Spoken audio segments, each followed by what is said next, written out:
Okay, samahan niyo ako ngayon kasi subukan ko 'tong bagong ruta at papuntang Molino, Paliparan Road. Bale galing ako ng San Pedro, tapos ito, alam niyo na siguro sa MCX 'yan. Tinatamad ako pumunta dun, dumaan sa sa Carmona, sa Governor's Drive. Kahit libre dun, dito medyo may bayad yung yung paggamit ng MCX tsaka SLEX. Pero sige, try natin. Kung mas maaliwalas, ito na yung yung sa may Daang Reyna na rotonda. Tapos yun sa kabila, yan na yung Evia.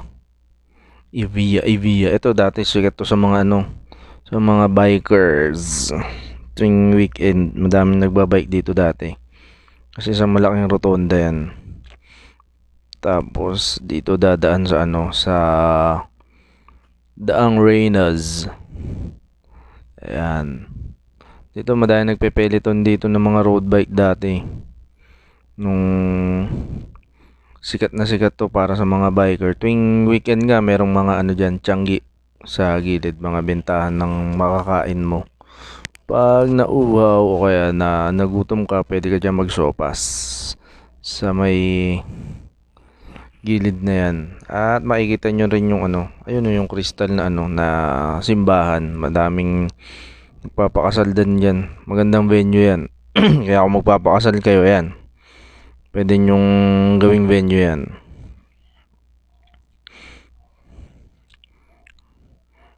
Maganda lang dito sa stretch na to ng Daang Reyna. Medyo mapuno pa, tapos pag weekend nga lang huwag ka dadaan dito. Meron pa ring mga ilan o madaming mga biker na nagpa-practice dito.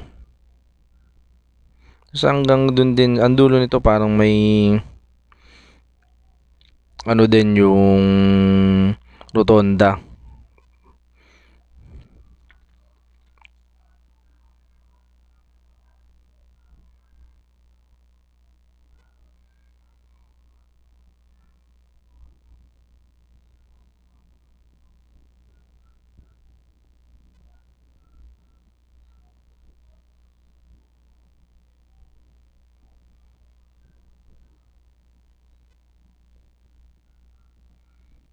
Ayan, tanaw na natin yung rotonda.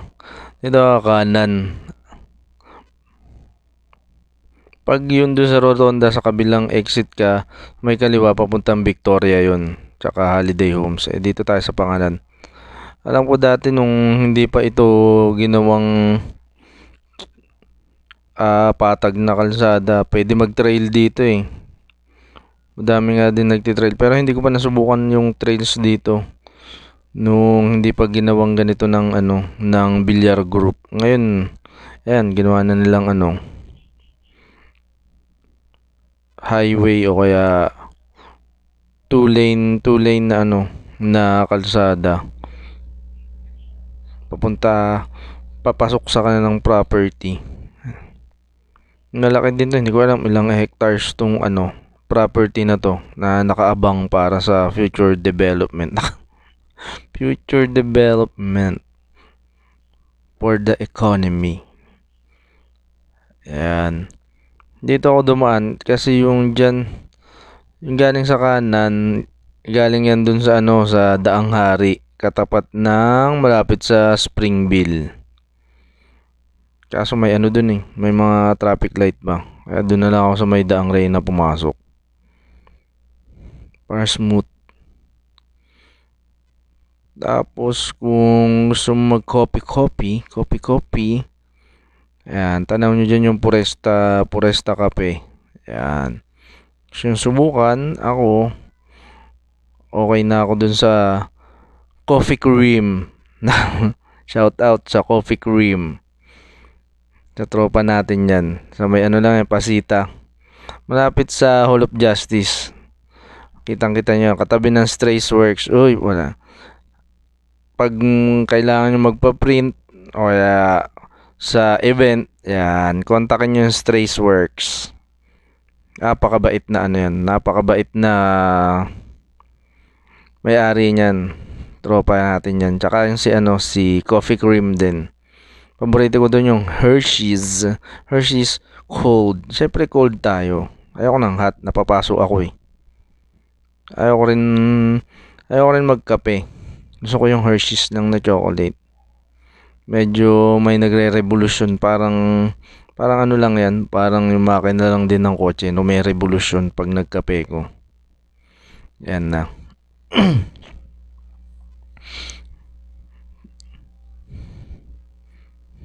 Na-experience din dumaan dito. Matagal ko nang nababalitaan tong ano na to eh.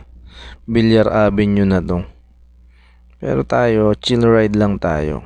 Alam mo naman, pag mga chill ride lang tayo. Lalo pag malamig yung aircon natin. Hindi mo kailangan magmadali. Para chill lang tayo. Para ikaw din, nachichill ka rin.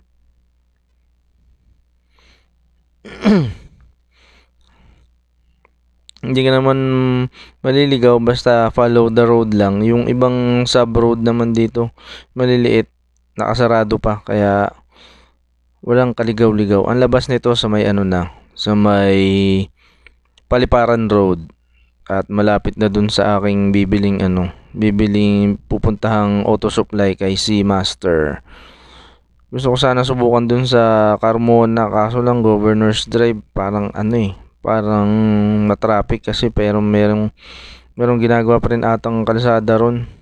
At pagkanan mo dun sa may Wilcon, sa may Paliparan, medyo bakbakan pa rin eh.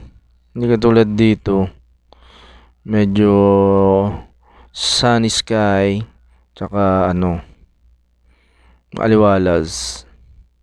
Ayan na. Ayan na. Dito na sa intersection, ito na yung Paliparan Road. Ayan, pag dumiretso ka niyan, papunta yan sa sa Dasma Bayan ba yun? Malapit na sa Lasal Dasma. Kung tama man ako o mali.